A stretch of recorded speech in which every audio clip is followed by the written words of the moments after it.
শুক্রবারও বিস্ফোরক দিলীপ ঘোষ। এবার নিজের দলকে হিন্দুত্বের চ্যালেঞ্জ প্রাক্তন বিজেপি সাংসদের। লোকে তাকে হিন্দু নেতা বলে মনে করে, তাকেই পাক্কা হিন্দুত্ববাদী বলে মনে করে। কারো জঙ্গিপুরে সভা করার দম আছে? দিলীপ ঘোষ সেখানে সভা করে এসেছেন। কে আসল হিন্দু নেতা মানুষ জানে। রাতারাতি হিন্দু নেতা হতে যেও না, হিন্দুত্ব সবার গায়ে সাঁটে না। আজকের মর্নিং ওয়াকেও বিস্ফোরক মন্তব্য দিলীপ ঘোষের।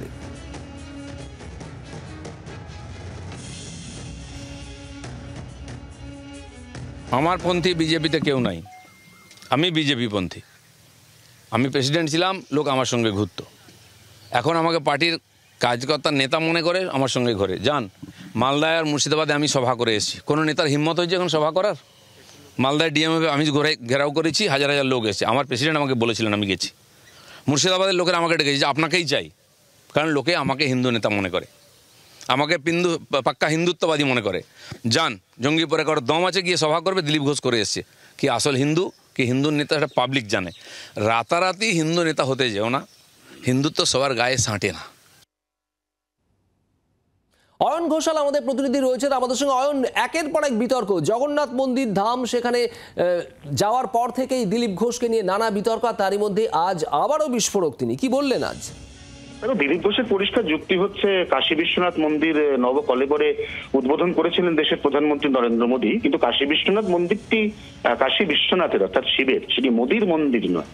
দীঘাতে যে জগন্নাথের প্রাণ প্রতিষ্ঠা হয়েছে, সেই জগন্নাথ তো জগন্নাথ দেব, তার কাছে যে কোনো হিন্দু তিনি মাথা নত করে প্রণাম করতে পারেন এবং আশীর্বাদ চাইতে পারেন। এখানে আলাদা করে যেভাবে পুরীর জগন্নাথ মন্দির বনাম দীঘার জগন্নাথ মন্দিরের তত্ত্ব কোনো বিজেপি নেতা খাড়া করেছেন, তার তীব্র কটাক্ষ করেছেন দিলীপ ঘোষ। কারণ তিনি নিজেই এই দ্বিতীয় জগন্নাথ মন্দির সদ্য গঠিত দীঘার, সেখানে মুখ্যমন্ত্রী মমতা বন্দ্যোপাধ্যায়ের আমন্ত্রণে সাড়া দিয়ে গেছিলেন বলেই এত বিতর্ক।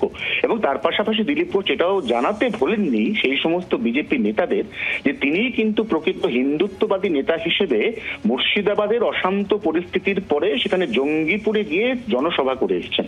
নিঃসন্দেহে এই জনসভা করার মতো ধক কোট আনকোট আর কোনো বিজেপি নেতার এই মুহূর্তে আছে কিনা তা নিয়েও প্রশ্ন তুলেছেন দিলীপ ঘোষ। অর্থাৎ যে বিতর্ক তার দীঘার জগন্নাথ মন্দির দর্শনে যাওয়ার পর থেকে হচ্ছিল, তার কিন্তু একেবারে কঠোর এবং কড়া জবাব আজকে ইকো পার্কে প্রাতঃভ্রমণের পর তিনি দিয়েছেন। একথা রাজনৈতিক বিশ্লেষকরা মনে করছেন। সুব্রত, অয়ন, ধন্যবাদ।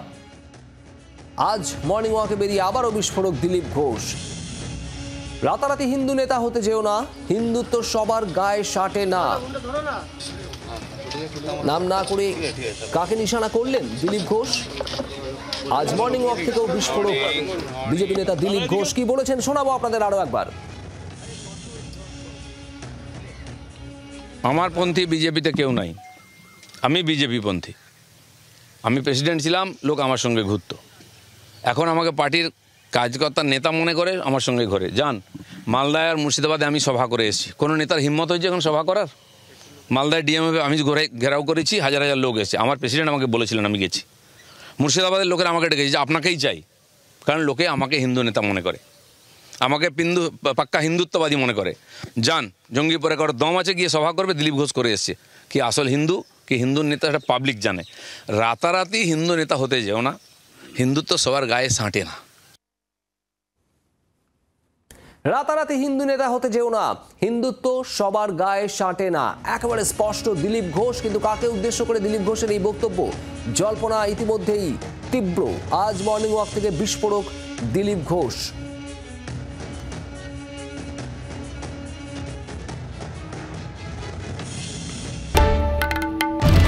বাংলার আওয়াজ, বাঙালির আবেগ, জি 24 ঘন্টা।